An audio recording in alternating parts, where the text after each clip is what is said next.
Before I take your questions, I do have some brief comments about the statement that was made this morning with respect to the No Skills Left Behind program.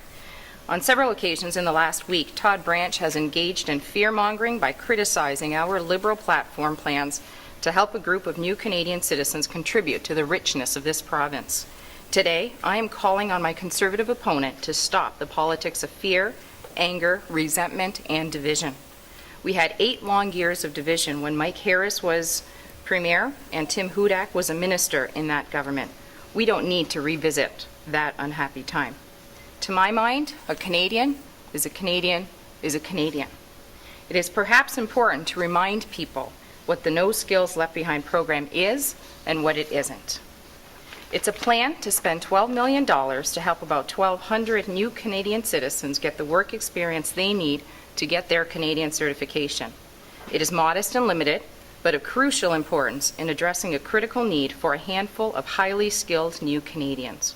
Right now, less than 1/4 of this group have a job in a field they were trained for. This is a terrible waste of human potential and does not fully serve our community. Let's be honest, we've all met some of these folks here in Windsor. Some are driving cabs or mopping floors, when with this small investment, they could be designing the next great innovation to the Chrysler minivan rather than driving one as a taxi driver.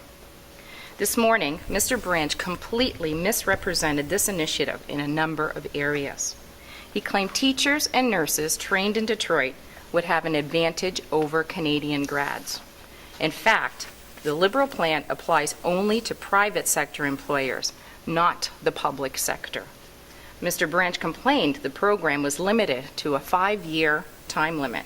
He should know these specialized skills quickly erode in terms of currency and marketability after the first few years.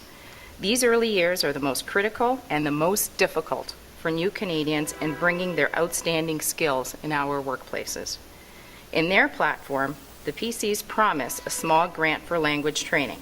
While we're not about to criticize this modest initiative, I know from my extensive experience working with the unemployed and new Canadians, it's not just language skills, it's certification they need to get that first job in the profession they trained for. New Canadian professionals are too often not on a level playing field with their Canadian-born counterparts. This important plan helps to fix that problem.